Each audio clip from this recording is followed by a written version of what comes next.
Good evening, everyone. Good evening and welcome to the Catherine Hoover Voorsanger Keynote Address, a very special opening to our 24th annual Symposium on the Decorative Arts and Designs, whose theme this year is Color Forms. My name is Sarah Lichtman, and I'm the director of the Master's Program in the History of Design and Curatorial Studies, offered by the Cooper Hewitt Smithsonian Design Museum and Parsons the New School. It's really my pleasure to welcome all of you here tonight. Not only those of you sitting in this lecture hall, but also those of you joining us via live stream. Hello to everyone there. Live streaming tonight's event is really just one more way for the MA program to broaden our reach and to keep in touch with our many alumni near and far. Over the past year, one of my great pleasures as director has been to get to know many of you through events, symposium, tours that we've done at the museum here at the Cooper Hewitt, and of course through social media. And it's been really wonderful to see so many alumni here tonight and to be in contact with so many of you throughout the past several months. Tonight I'd like to acknowledge one of our alumni, Marjorie Macinter, for taking on her new role in the MA program as liaison to the Cooper Hewitt Board of Trustees. So thank you, Marjorie, and I know Caroline Bauman thanks you as well. Now, I know students and alumni alike eagerly anticipated the Cooper Hewitt's reopening this winter and the return of our symposium to the museum this spring. It is my pleasure to welcome the Deputy Director of the Cooper Hewitt, Brooke Hodge, who is here tonight to say a few words. Brooke. Thank you, Sarah, and good evening, everyone. First, I'd like to say that on behalf of Caroline Bauman, our director, we welcome you all here tonight for the Catherine Hoover Voorsanger keynote address of the symposium. I hope you've all had a chance to experience the new Cooper Hewitt. As you know, we reopened in December, and since then we've welcomed over 100,000 visitors. We're absolutely overjoyed and a little overwhelmed at the really enthusiastic response we've been receiving. Our renovation project touched every inch of our facilities, adding 60% more exhibition space, new signage and visitor entrance on 90th Street, an expanded shop, and a new cafe. And we've also completely reimagined how we present design.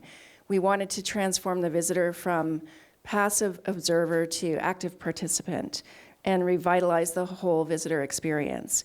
If you haven't already, I encourage all of you to explore the galleries and play designer using our new interactive pen, which allows visitors to engage with our collection in new and innovative ways and permanently record what they've seen on their visit. The establishment of the Catherine Hoover Voorsanger Fund in 2002, thanks to the generosity of many of you who are here this evening, has allowed us to present an engaging program by a renowned scholar every year. Our wonderful partnership with Parsons the New School in the Master's Program gives students unique hands-on access to the collection, which is such an asset of the program. Indeed, Master's students are involved with every department in the museum, from writing Object of the Day posts on our blog, to serving as docents in our galleries, to assisting curators with exhibition research. Together with Sarah and her staff, we are looking forward to and always looking for new ways to involve students and alumni in the life of the new Cooper Hewitt. So thank you all for being here tonight, and I'm going to turn the podium back over to Sarah.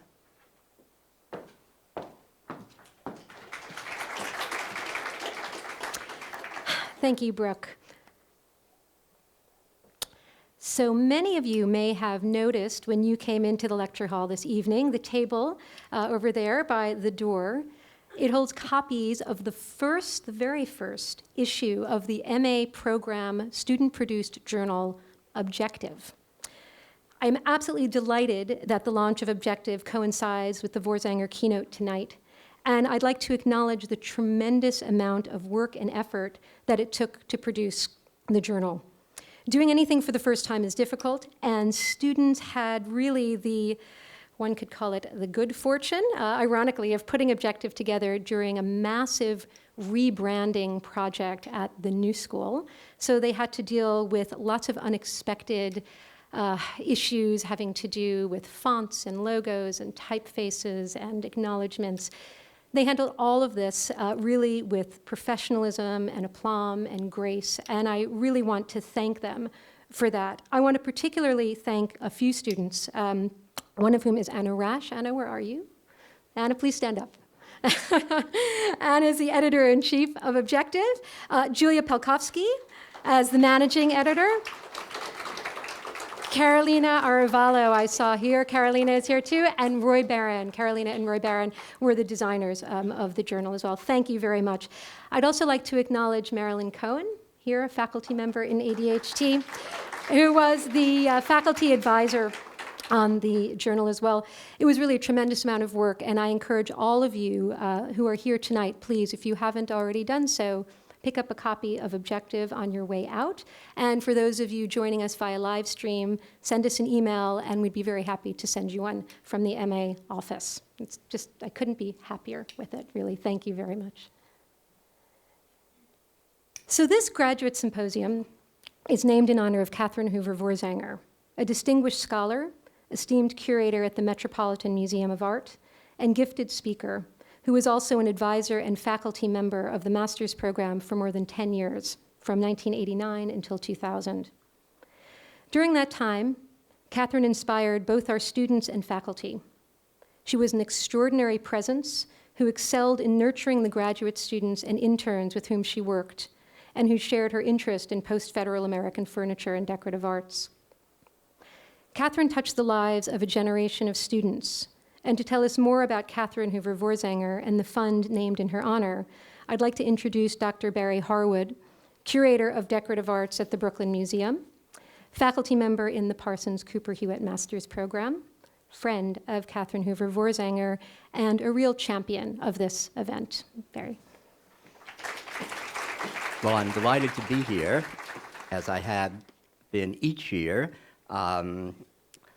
Catherine was indeed an extraordinarily close friend and really important colleague.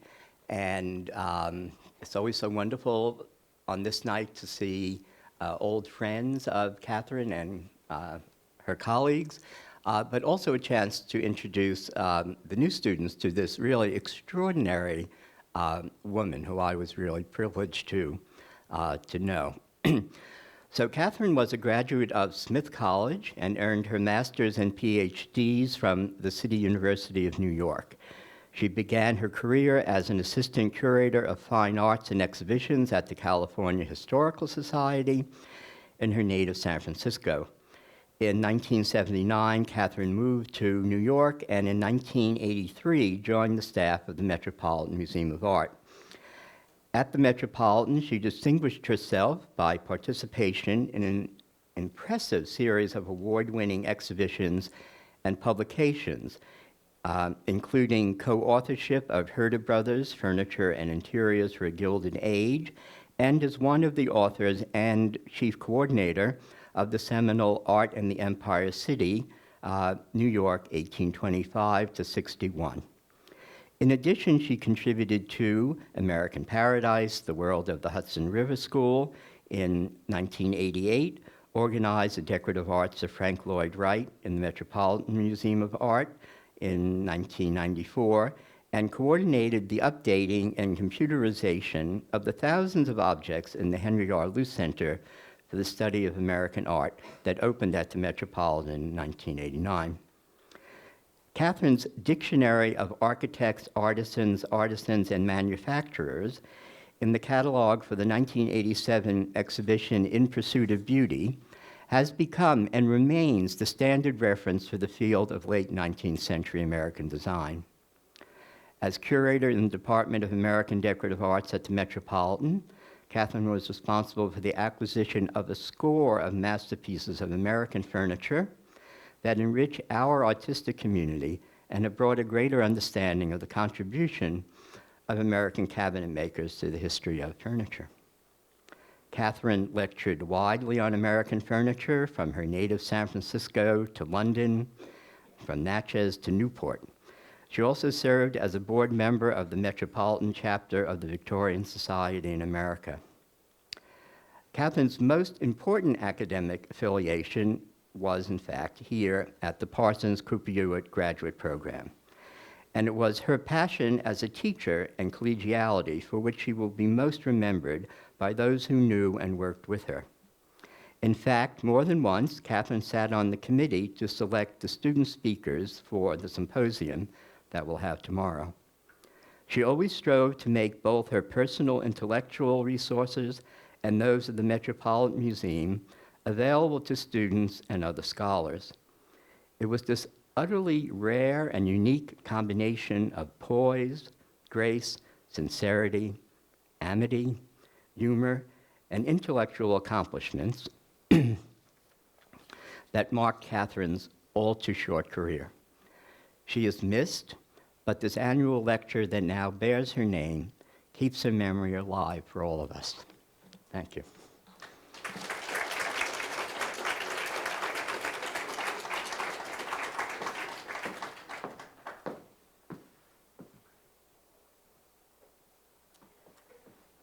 So tonight, we are really honored to welcome Dr. Jeffrey L. Meikle here. Dr. Meikle is the Stiles Professor of American Studies at the University of Texas, Austin. His research interests as a cultural historian include industrial design and technology, visual representation in popular print media, and alternative cultures from 1950 to the present.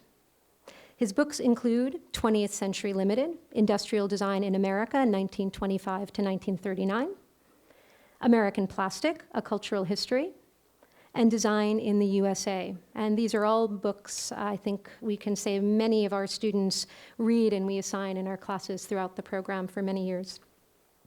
He has received research awards from the National Endowment for the Humanities, the American Council of Learned Societies, the Mellon Foundation, and the Getty Grant Program. Tonight, Jeffrey Meikle's talk is entitled Postcard Modernism, and it is really a great pleasure to welcome you here tonight. Thanks. Thank you. I'd like to start by saying that it really is a very great honor to be here tonight. And my own department recently had, at University of Texas, the American Studies Department recently had a graduate student symposium, and I know how much work goes into that. And I am very much honored to have been invited to give the keynote lecture.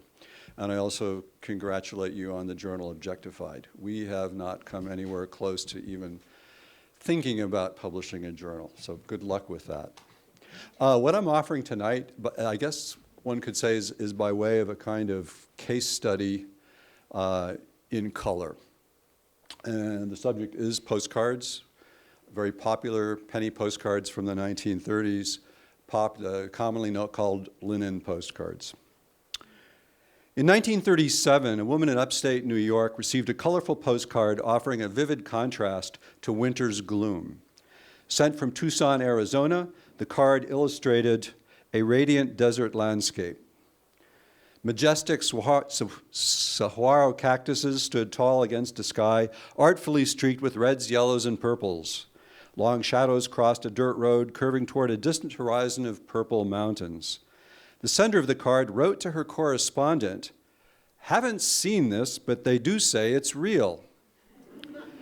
This expression of doubt may have come merely from a simple belief that seeing is believing, and she hadn't seen it yet. But from our perspective, the postcard's image, with bold, dark lines contrasting with delicate color washes, falls midway between a realistic color photo and an imaginative watercolor or pastel. Close examination of the card's surface reveals an embossed pattern of delicate parallel lines running horizontally and vertically, suggesting the weave of an artist's canvas. Today, the image represents the general idea of a desert landscape, but does not seem a photographic slice of a particular reality. However, this card and thousands of others comprised a popular full-color portrayal of the United States during an era we usually think about in monotone black and white. Although these cards today fall short of realism, they were accepted as representing reality in their own time. Known as linen postcards, owing to their embossed surfaces, they dominated the American market for landscape view cards from 1931 into the early 1950s. At that point, cards printed directly from Kodachrome color transparencies took over. Visually, linen postcards were unlike any other postcards before or since. They were originated by Kurt Teich and Company in Chicago and widely imitated. Based on retouched black and white photos, linen cards were printed by offset lithography on inexpensive cardstock in vivid, exaggerated colors. Teich's sales brochures celebrated the striking note of smartness of the linenized effect and praised these beautiful miniature paintings as the most aristocratic of all postcards. However, they were printed by the millions and sold for a penny apiece. Linen cards offered a unique vision of America, whether representing natural landscapes, roadside attractions, or marvels of modern technology. They portrayed the American scene as shimmering with promise during the Great Depression and World War II. Their saturated colors offered a popular view of the United States not found in documentary photography, newspaper photos, or Life magazine. The American scene of Teich and other linen postcard printers suggested democratic abundance through the very intensity of the colors by which landscapes were represented. Natural views, whether of eastern farms and pastures, the Appalachian and Great Smoky Mountains, the desert Southwest, the Rockies, or rugged Western scenery, privileged viewers as masters of all they surveyed. Natural scenes often included modern highways, offering easy access by automobile. Other cards glorified the technology of bridges, dams, and factories. Towns and cities appeared in bird's eye views and skylines, often at night when electric light emphasized outlines of buildings. Street scenes portrayed an array of commercial signs, while lively crowds suggested an upbeat urban tempo. Between 1931 and the early 1950s, Teich published more than 45,000 different views of the United States in the linen format. Imitators such as Tickner, Color Picture, Metropolitan, and a score of smaller companies brought the total number of different linen views to more than 100,000. And together, these companies printed more than a billion different linen cards. I mean, not different images, but a billion cards total. Their commercial success indicates popular acceptance of this collective portrait of America. Linen cards, however, did not emerge in a vacuum. Earlier view cards, available since about 1900, ranged from individual photographic prints and mechanically printed black and white cards to lithographic cards printed in up to 16 colors. Publishers of view cards faced several problems. How to produce realistic images, how to do so at high volume, and how to minimize cost of labor and materials. The most direct approach, offering the ultimate in realism, was the so-called real photo postcard. These were laboriously printed by hand, one at a time, from a negative made by a local photographer. During the first decade of the 20th century, every small town boasted a commercial photographer who produced postcard views of the main business street, public buildings, tourist attractions, celebrations, train wrecks, floods, and other disasters. Real photo cards offered unmediated reality, including the mud in the street. But real photo cards could not support high-volume production. The challenge postcard publishers faced was how to mechanically reproduce images from photos while maintaining the realism that photography conditioned people to expect. Two different photomechanical processes, the collotype and the halftone, approximated the appearance of original black and white photos by creating an illusion of photography's continuous tone gradations from white through shades of gray to black, despite the fact that printing ink is a uniform black. Each process worked by mechanically breaking down an image into thousands of discrete elements. Collotype introduced in the 1850s was visually more convincing. A collotype printing plate was made from a photosensitive layer of gelatin, which, as it dried, cracked and crazed into a random pattern of tightly packed granular forms. When exposed to light through a photographic negative, areas receiving the greatest light became hard, while less exposed areas remained soft, capable of absorbing moisture. When a printing plate was moistened, absorbent areas of the plate repelled oil-based ink, harder, non-absorbent areas accepted ink and were printed onto the paper. With its minute granulated forms, collotype produced excellent mechanical reproductions of black and white photos with fine tone gradations and a warm, velvety texture. But gelatin printing plates wore out quickly, and new plates had to be made when popular cards were reproduced. Halftone, on the other hand, invented in 1878, facilitated high-volume printing. A halftone screen consisting of a frame of transparent glass etched with small squares like those on graph paper was mounted between a photographic negative and a photosensitized zinc printing plate. Light, shining through the negative, created patterns of varying intensities of light, which the screen's ruled squares diffused, casting dots of light onto the plate. The more intense the light, the larger the dots, though their center points were arranged in precisely even rows. After an exposed plate was chemically fixed, an acid bath dissolved the areas outside the dots, creating a raised surface with which a halftone image was printed. Dots of largest size clumped together, joining visually to create solid black. The smaller the printed dots, the lighter the tone of gray produced. Printers made the rectangular pattern of halftone dots less noticeable by rotating the screen 45 degrees and shifting lines of dots to the diagonal. Even so, halftone's precise geometry suggested the objective realism of photography. Mass-produced imitations of black and white photos remained common in European postcards, but in the US, colorized cards became popular. All-color postcard printing employed lithography, another 19th century process, which had been used for full-color reproductions of paintings, drawings, and other artwork.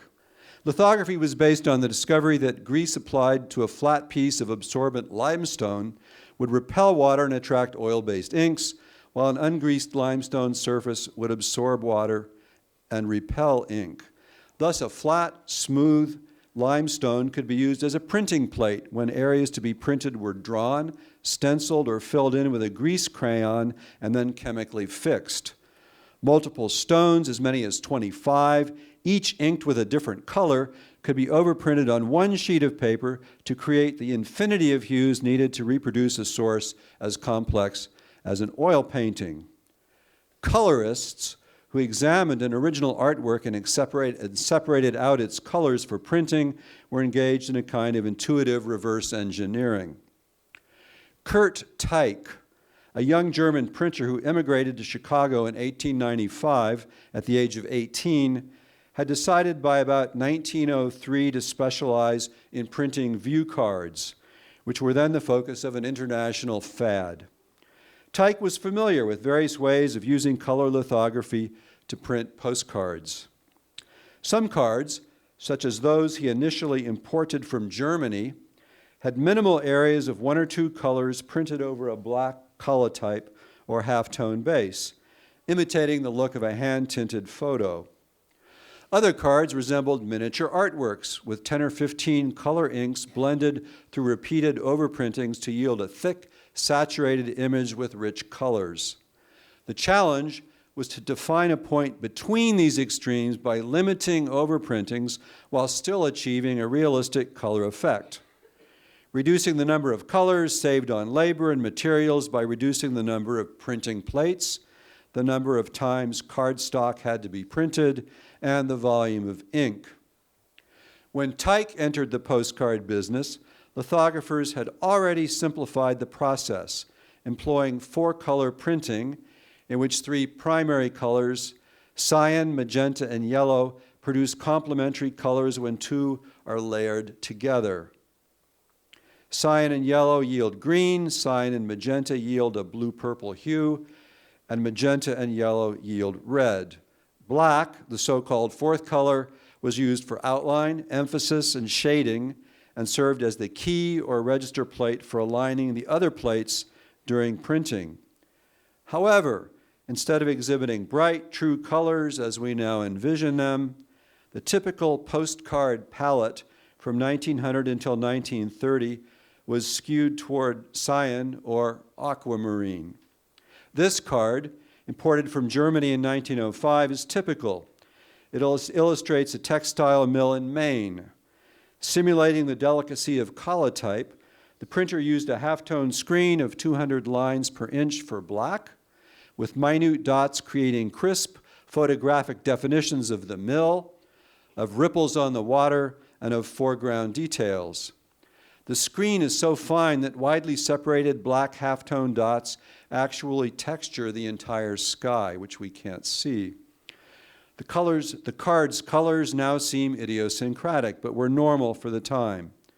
There are 4 color inks: a delicate aquamarine, red, bright yellow, and a soft peach.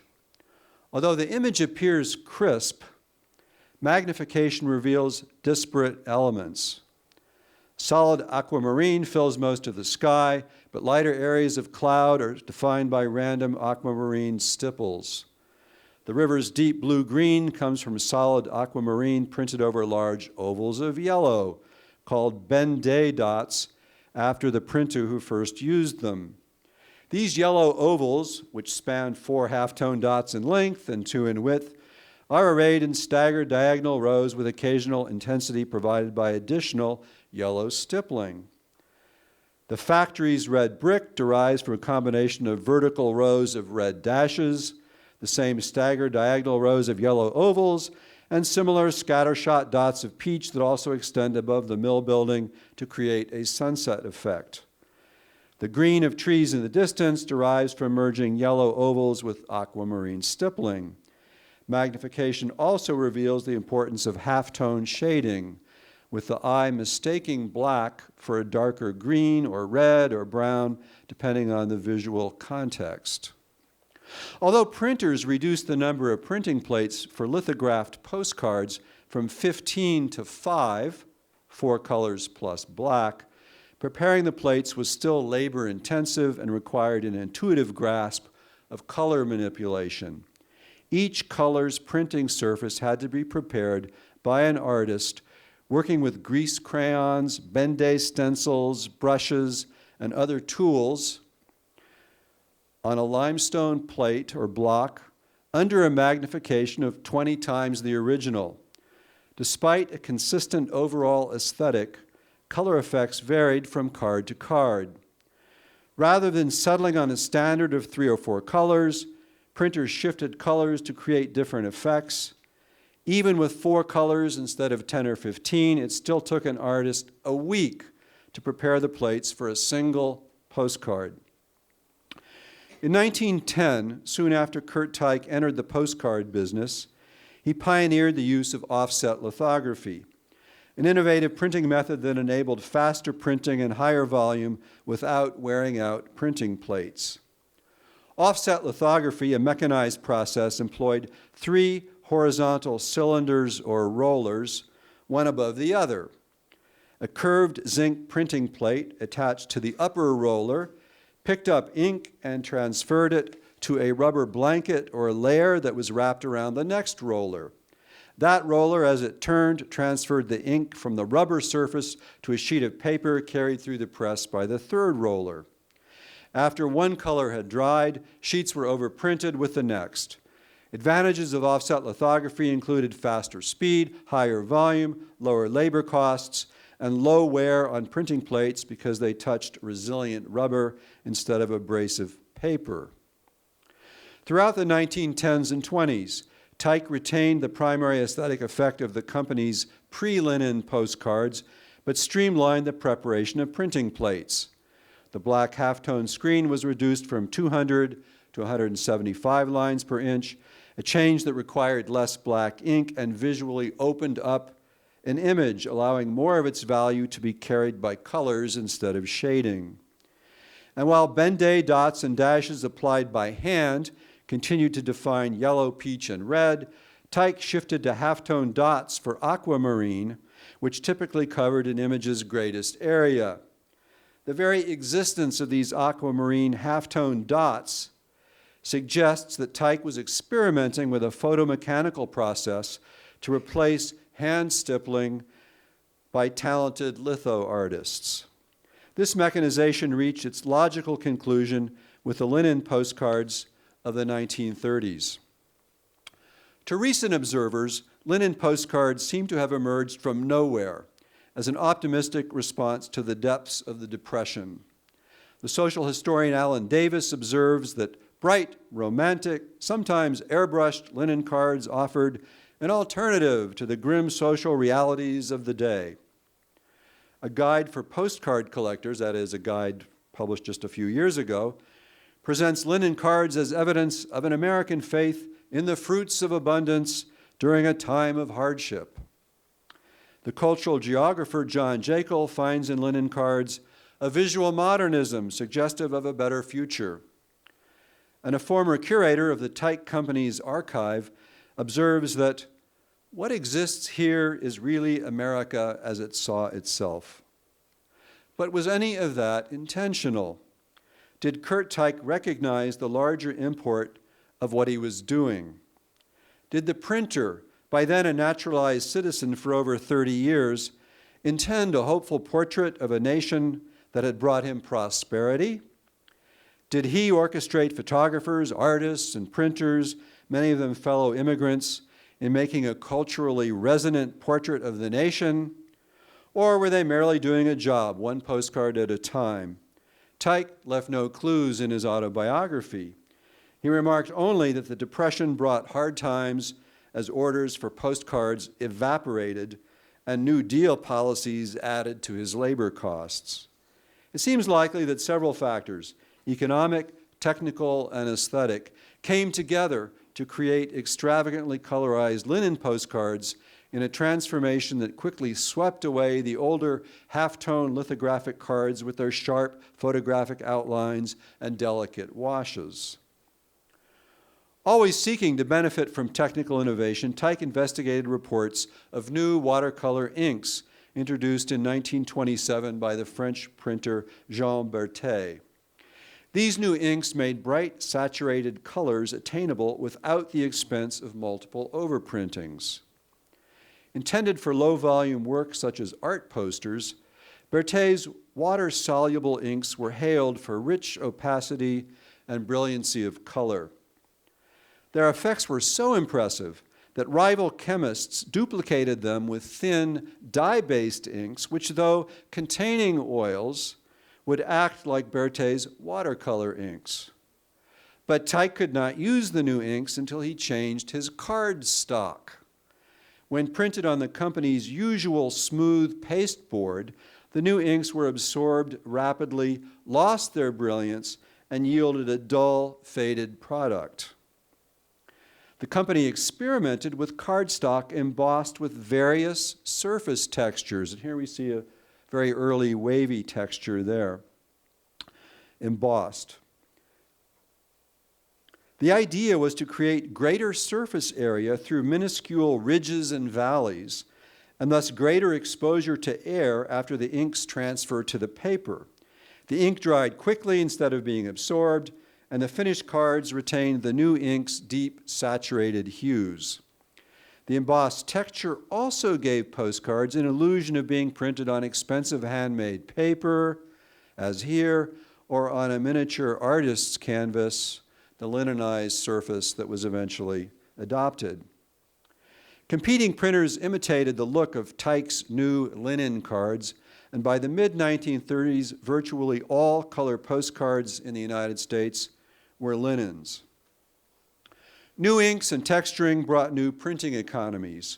For the first time in the short history of lithographed cards, it was possible to use halftone for all the colors, eliminating skilled litho artists with their stippling crayons and Bendé stencils. Tyke employed the new inks in bright, strong values of cyan, magenta, yellow, and a dark blue for night scenes. As before, black provided outlines and shading, but saturated colors required less shading, opening up even more space for color. The texture made it possible to reduce the black halftone screen from 175 to 133 lines per inch. Texturing also reduced the visual impact of these cruder dots because they physically wavered over the embossed pattern, and the texture's rectilinear lines ran interference with diagonal halftone printing patterns. Tyke obtained a richness of hue similar to traditional hand-printed 15-color lithographic work while using high-speed offset presses and 5 halftone plates with surfaces defined by photomechanical processes. Despite shifts in printing techniques, every linen postcard began with a black and white photo as the basis for a colorized image. Tyke employed traveling sales agents who often took the source photos for the view cards they commissioned from newsagents, drugstores, stationers, and proprietors of hotels, restaurants, and tourist attractions. In the latter cases, clients often provided the source photos. Either way, an agent had to record standardized color information for the art department in Chicago. In 1932, Tyke published a color chart with 32 squares of numbered colors. The sales agent would glue tracing paper to the upper edge of an 8x10 glossy photo. After tracing the image's outlines in pencil, he provided the numbers of colors needed for the scene, one for each outlined area, sometimes also elaborating in words. Recording correct colors involved referencing back and forth from the black and white photo to the real-life scene as it appeared to the person filling in the numbers. Sales agents also relied on years of accumulated experience.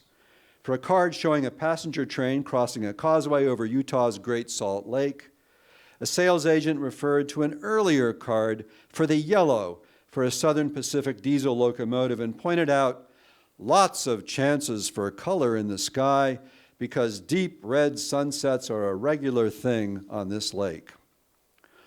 Although agents took pains to render colors exactly as in reality, even forwarding to Chicago samples of wallpaper, drapery, upholstery, paint, and flooring, they also requested exaggerated effects of sky, clouds, sunset, and water, often quite startling but used so frequently they became generic. When an order for a new card reached the Tyke office, a definite routine took over. In June 1937, a clerk logged an order from the Dakota News Agency for a card illustrating the City Hall in Sioux Falls, South Dakota. After assigning a serial number, the clerk typed a photo ticket, recording the client's name and location, the subject, an initial print run of 12,500 cards, and key phrases from the agent's color and retouching instructions. This label was glued onto a manila envelope, the card's job file, and was accompanied by an estimate and work schedule on which sequential production steps were initialed as completed. 6 days after receipt of this order, an artist in the retouching department transformed an 8x10 black and white photo of the City Hall into an image from which a black halftone printing plate could be obtained. The artist confronted an unpromising photo, muted and dingy, with a washed-out sky, a patched asphalt street taking up much of the foreground, and ill-defined sections marking different surfaces of a blocky WPA-style structure that appeared to consist of brick walls with marble accents. With a copy of the photo attached for reference to a holder on the back of his table, he used an airbrush, supplemented with fine-pointed sable brushes, to paint directly onto another copy of the photo. Typically, an artist boosted contrasts and opened up a source photo's darker areas so that depth or intensity could be conveyed through color rather than shading. In this case, he applied various uniform grayscale tones to wall panels, windows, grass, and pavement. Next, using a fine sable brush, the retoucher sharpened lines and edges, painting directly by hand onto the photo. If the image had included signs or lettering, these would have been outlined for clarity or sometimes obscured for illegibility.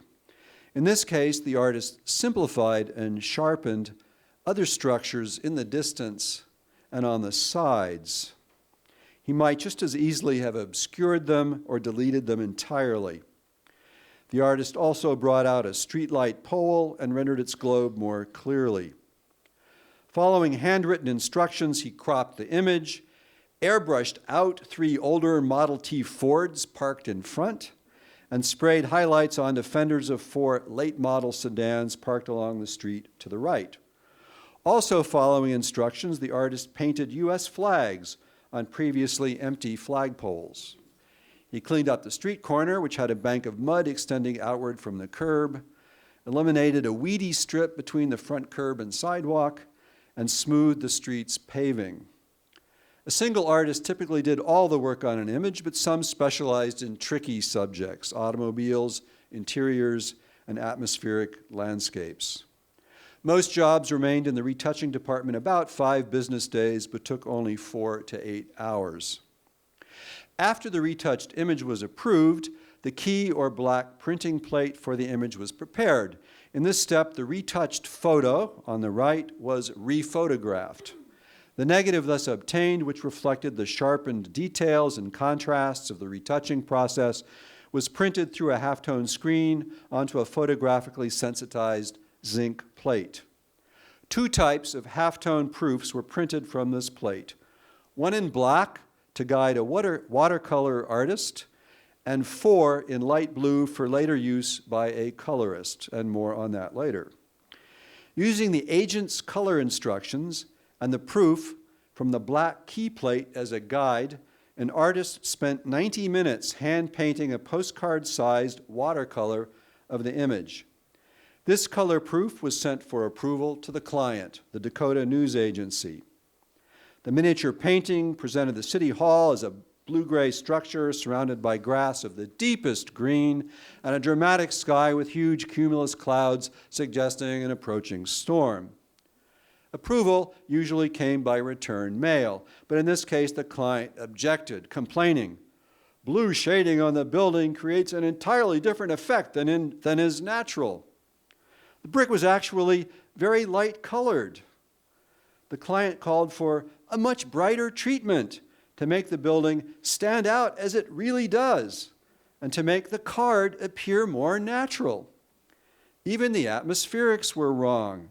The client argued without any irony that the deep-colored sky and grass had to be toned down because our South Dakota colors are not so brilliant.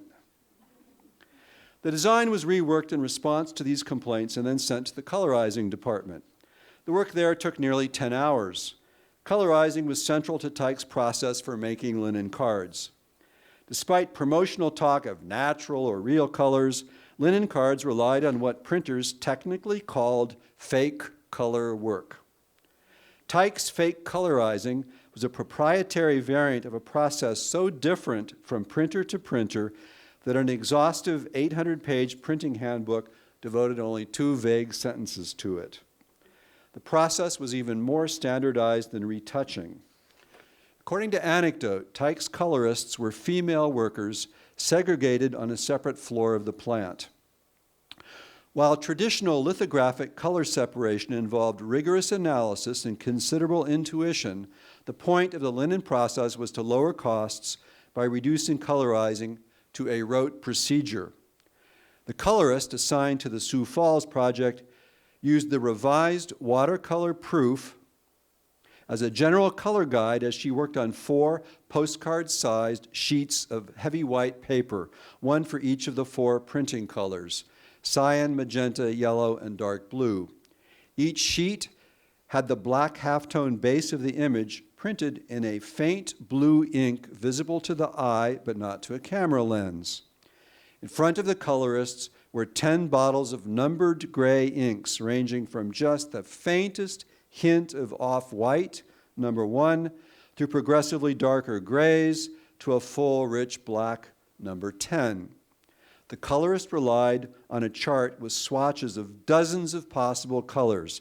For each color, the chart listed by number the intensity required for each of the 4 printing hues in order to yield that precise color when all 4 were printed over a black halftone base.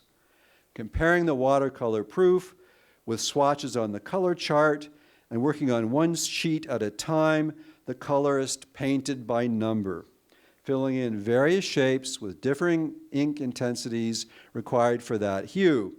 In each case, for each outlined area of an image, the deeper the gray of the ink, the greater the intensity of that particular hue.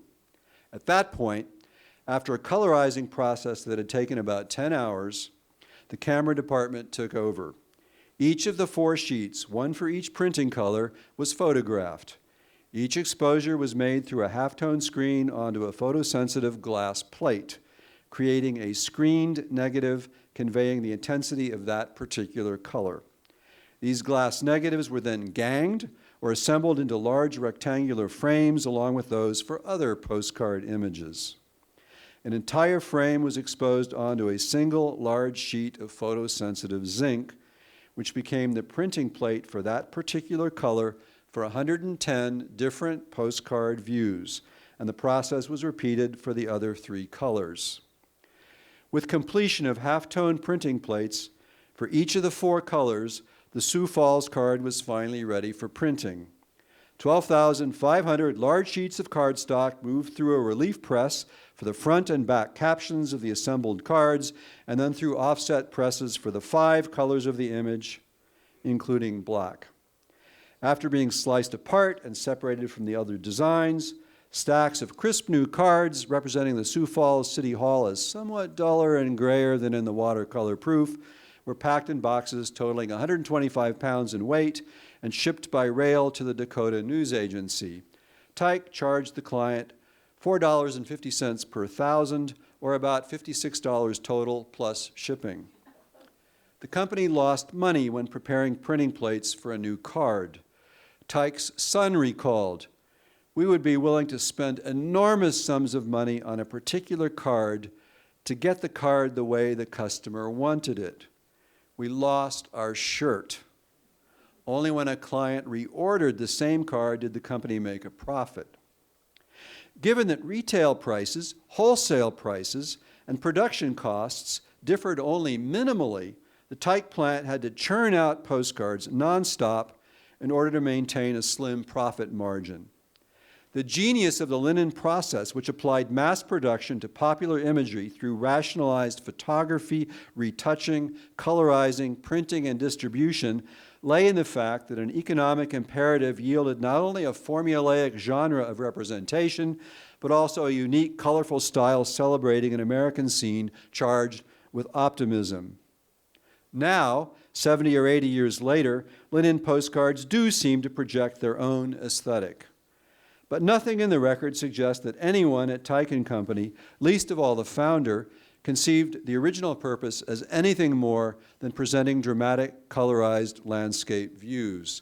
Somehow, almost in an instant, without forethought, Kurt Tyke and his associates did create a unique aesthetic, and there seems to have been a general sense of accomplishment.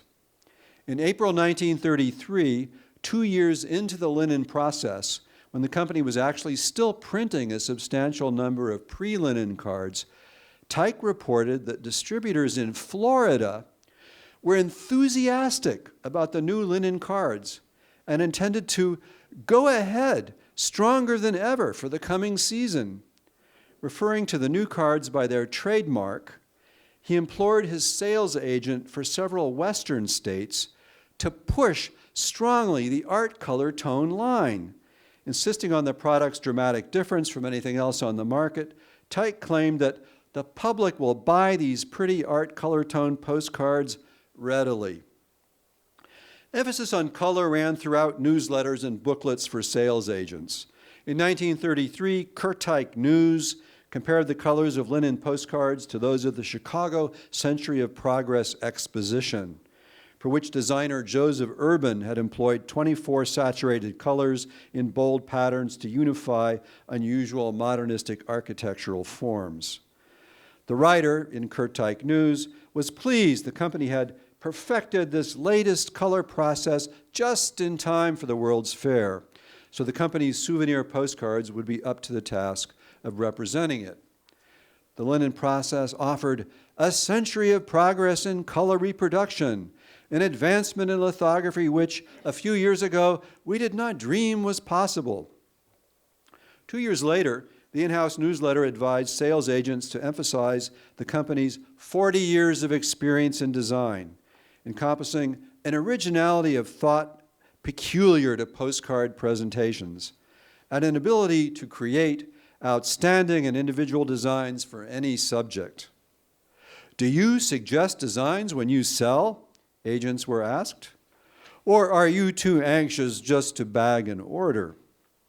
Such reminders about design beg the question of just how much credit for the success of the linen style should be assigned to the art department and how much to the sales agents who mediated between clients and printers. After a rationalized process was installed at the plant, so formulaic that the linen postcard became a new genre of representation, then the sales agent in the field became an overriding variable in the equation. A postcard commissioned in 1940 by the Western Publishing and Novelty Company in Los Angeles enables us to explore this issue briefly. Entitled Santa Fe's Super Chief, Traveling Through the Orange Groves, California, this card embodies so many qualities of the linen genre that it seems emblematic. We view the image from a low perspective on the right-hand track of a dual railway line. On the left track looms a Santa Fe diesel locomotive pulling a string of passenger coaches along a curving diagonal. An orange grove stretches back on the left and right, its shiny green leaves and bright orange fruit overhanging the tracks to create a bower through which the train appears about to burst. In the distance, framed by a foreground oval of branches, is a snow-capped mountain range, behind which an otherwise blue sky with fluffy white clouds is suffused with sunset's yellow-orange glow. Colors are rich and saturated. Lines are crisp and clear, especially outlines of individual leaves derived from the source photo, and black lettering and logo on the locomotive derived from the retouching. The wooden ties are photorealistic, with shifting black shading that adds richness to the brown coloration. Shiny gray rails suggest a long, continuous sweep running without limit. Mike Davis, a Marxist historian with 2 books predicting the catastrophic demise of Los Angeles and Southern California, could have been thinking of this very image when he recently observed that for decades, postcards and orange crate arts had promoted an idyllic image of homes and orchards soaking in sunshine at the foot of snow-peaked mountains. And unlike so much else about the region, it was not entirely fake. That's Davis. Ironically, however, this tyke image was as fake as could be thanks to manipulations by G.I. Pitchford. That stands for Garnet Irving. He liked to be called G.I. or Pitch. The sales agent for the Western states. Dozens of tyke images were based on Pitchford's own photos, as in this example of a desert road with his own well-traveled late-model Buick in the foreground. But that was not the case with the Santa Fe card. That image was based on a collage Pitchford composed by cutting out and combining elements from at least 9 different black and white photos. These bits and pieces encompass the train in 2 tracks, the mountains and sky immediately above, 2 sections of orange grove on the left, at least 2 more along the right, and a close-up of oranges and leaves over the left-hand track. In Pitchford's handmade collage, the train was moving from left to right, but he apparently thought the scene worked better with the train moving from right to left. He photographed the collage himself and reversed the negative before making this print, which is what he submitted to Chicago with his name stamped on the back as the photographer. Some of Pitchford's written instructions were for colors. such as stainless steel for engine skirting and passenger coaches, a golden yellow for oranges, blue-gray for the very distant mountains, and lavender and pink for tiny bushes in front of the orange trees on the right. Other trees visible in the distance were just a little too high in the photo and had to be shortened, but Pitchford found the shadows on the track about right. Finally, taking for granted the art department's expertise with generic elements, he advised them to fix up the sky. A retouching artist glued fragments of 2 photos of clouds onto a copy of Pitchford's print and added a few more oranges. With this image, Teich's Western sales agent proved himself a knowledgeable interpreter of landscape conventions and an expert postcard designer. Few other designers of linen cards employed collage to construct imaginary scenes with no direct analog in reality. In most cases, a card was based on a single source photo.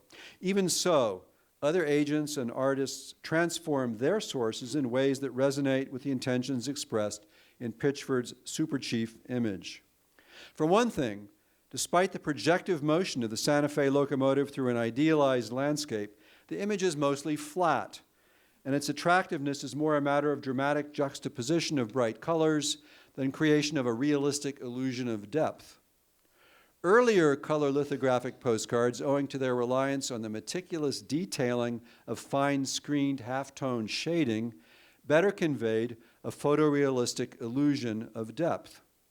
To compare Pitchford's photographic collage with the postcard made from it is to recognize the degree to which the linen aesthetic merged, flattened, or collapsed figurative elements.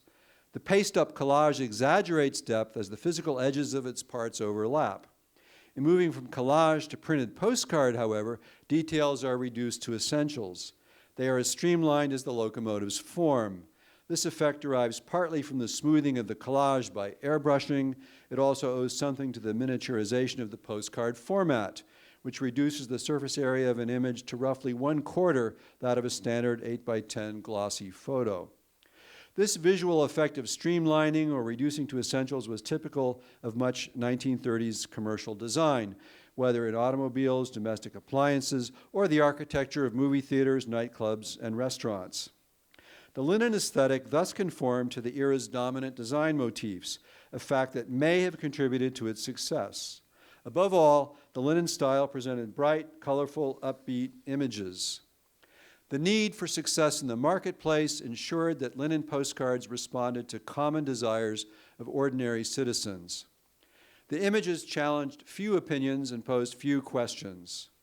If their landscapes and cityscapes seemed more vivid than reality itself, that effect came from a focusing and exaggerating of their photographic sources, and from a flattening or obscuring of any details that might have complicated a simple acceptance of surface reality. Despite the unprecedented colorized aesthetic of Teich's America, its iconography was conventional, even traditional, offering reassurances about the national landscape's continuing promise. The documentary photographer Walker Evans, who had amassed a personal collection of 9,000 pre-linen postcards, dismissed linen cards as gaudy boasts with no feeling for actual appearance.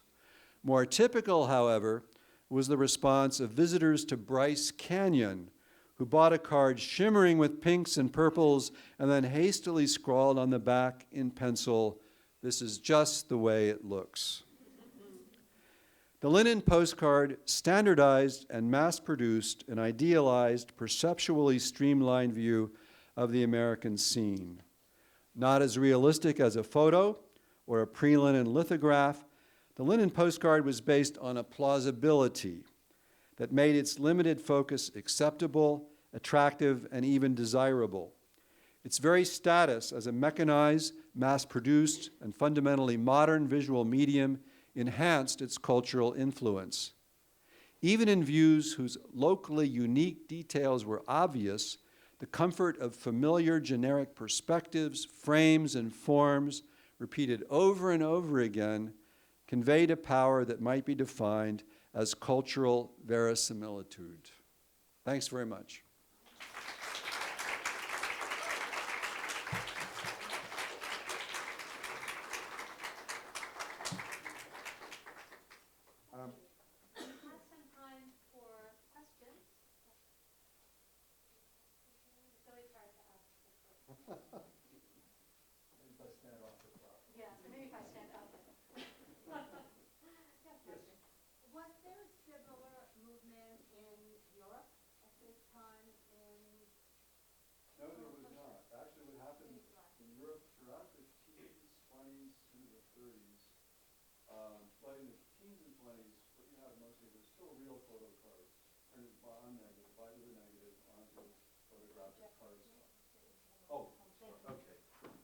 I'll get back here.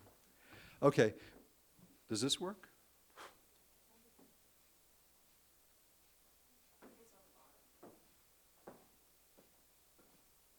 I don't see anything.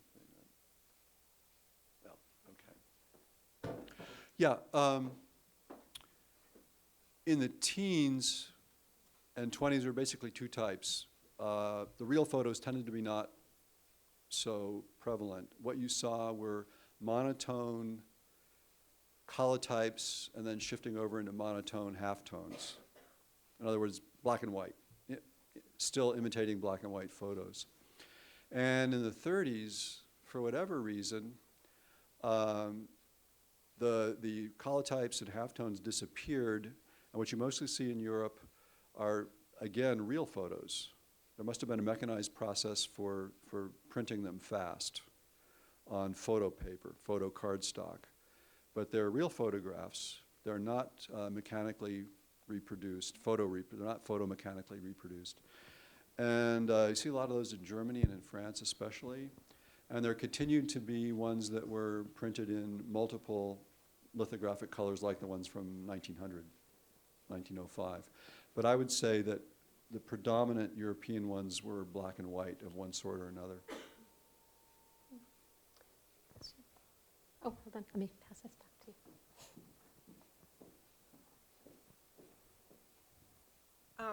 If I understood you correctly, there were 110 different images per plate. Is that correct? So if a client wanted to reorder another 10,000 postcards, did all of those other postcards also have to be printed at the same time, or would they make up another plate? No, they saved the glass plates, and they took them out of the frame, broke the frame down after they exposed it onto the, because these were printed on glass, or exposed on glass. And then the glass was used to make, it was a screened glass, and the image was exposed onto that. And that was used as the negative for making the zinc plate. So the zinc was melted and reused, but you had then these postcard-sized glass plates that could be reused, recombined with a new set of different cards, different images.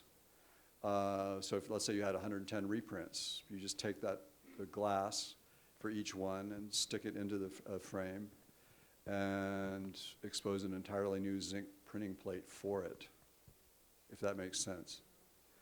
And they did have problems as they ran into the 50s. They had problems because orders fell down. By 1952 or 53, they were making very, very few new linen designs. They were getting orders for reprints, but often they were competing against realistic cards made from color transparencies, from color photographs. And the company was getting orders for reprints, but they might have to delay 6 months to make up the 110 images for a run. So clients who were willing to, because I suppose it was cheaper than ordering ones from color transparencies, clients eventually got tired of waiting and waiting and waiting, and then plus these were looking more and more old-fashioned, and that's why the company eventually, I mean, they tried doing that kind of printing, but they didn't do it very well. They went out of business in 1974, but they couldn't keep up, and there was a long delay. Sorry, that's a long roundabout, but more information than you asked for. Was the paper itself a heavier stock, so it was embossed? It is, if you feel it, it seems a little bit heavier, but not really much. It seems that the pre-linen cards have a kind of shiny surface, and it seems that the linen ones don't have that shiny surface, and they seem slightly thicker. The paper seems slightly thicker, but the embossing was the key thing, because it creates this sense of this texturing, this depth. I mean, it looks nice, but it also it made it possible for more ink to be put on the surface and for it to dry faster, which was the key thing. They wanted it to dry before it was absorbed. Was any of this technology patented? I mean, you mentioned they were imitating companies and competitors. Did they manage to? People claim that Tyke, this art color tone, that was the phrase they used for the linen cards. That was their brand, their trade name. And I've read lots of people who write about postcards claim that it was a patented process. I haven't found any evidence of it. There are no patents. There are, the trademark was registered. CT Art Color Tone was registered in 1931 as a trademark. But there are no patents for it. It was proprietary. I mean, if they patented it, they'd have to expose what it was. But even so, within 2 to 3 years, the major competitors had, reverse engineering is probably too fancy a word for this, but they'd figured out how to do it. And one reason they figured out is that they hired people away from Tyke. Tickner was a company in Boston. They hired some folks from printers away from Tyke. And they were run by several brothers. One of them broke away. One of the Tickner brothers broke away and found a color picture, and he also hired some people from Tyke. So there was a lot of sort of low-level industrial espionage going on. I think we have a couple more. Yes. I'm curious about the purpose for which the cards were used. You said that Tyke had printed 1 billion. Does this represent tourism, or were they used for advertising or other purposes? That's a good question. I should have brought the statistics. I've actually cataloged all the messages on the cards I own that have messages. And I'd say of the ones I have, roughly 65% that were postally used were used by people who were traveling, not necessarily tourists, probably, but 35% were used by just people writing to someone. And I used to think it was probably a random sampling, and I think not. Most were probably 75 to 80% were sent by women or by couples where it's obviously a woman is writing the card to a woman or to a couple, and perhaps, who knows. And so the smaller amount sent by men to men or men to women. Men don't seem to be too involved in it. And then it occurred to me, well, maybe women saved them and men didn't. I don't have any way of knowing that. But the messages are phenomenal. They represent, you can get from them anecdotally anyway, kind of cross-section of how people were living in the Depression, what it was like to travel. People traveling at night because it's too hot to cross the desert in the daytime. Or I have 3 cards on which people announce deaths to a relative, which seems bizarre. They're saving a penny. They could put it in an envelope for 2 cents. But they save a penny by sending it on a postcard, reporting a death on a postcard?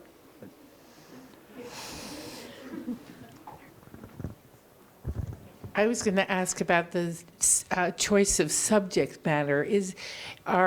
Are in terms of architecture versus bucolic scenes and so forth, and sort of tangentially and related to the previous question, does it beg the question of that there were a lot of unwritten ones, or perhaps they still were advertising because the Santa Fe Railway might have wanted to give them out in the writing rooms and the train and so forth, and so people were picking up what might have been available as a promotional thing and spreading the word. But I guess but that relates to that, therefore, do you get a lot of subjects that might be a hotel or a train or something, but other architecture as subject matter too? That's a really good question. I mean, I really didn't address that kind of issue in my talk. I mentioned stationers and newsagents and people like that, or they would typically order a whole set of views of the community. If it was a large town, there might be 25, 30 views. I mean, like a town of 20,000, not New York City, but there were hundreds and hundreds from New York City. But a newsagent, those are the people who sell newspapers, magazines, any kind of printed material, and postcards and maps, distributors for a region. They might order, for a town of 20,000, they might order 25 different views. This would show the courthouse, the high school, the main street, the War Memorial, any houses where famous people were born, any outstanding features of the town. So there's that kind of card. Whoever owned the franchise for selling souvenirs in a national park would, or the photographer who owned the franchise for images of the park would order a full range of images of that national park from Tyke or from some other company. You asked about advertising. There were the railroads, obviously, but more particularly, the Tyke sales agents were supposed to contact every hotelier, every proprietor of a restaurant, Main Street businesses, and these kinds of people ordered cards, hotels, restaurants, motels. They used them for business. They would confirm reservations with them, or they would send to regular clients, regular visitors, thanks for coming again. But they would also be sitting out on the check-in desk or in the rooms for people visiting to use, and that was meant as advertising for the hotel or the restaurant or whatever. That was advertising. And the same if a shopkeeper, a jewelry store, maybe would order a couple of cards, one showing the exterior of the recently renovated storefront and the other the interior. And those would mostly be used for advertising, send to frequent shoppers or whoever, and for routine business. Now, what I didn't say was that Tyke also made comic cards. And a lot of them had to do with travel.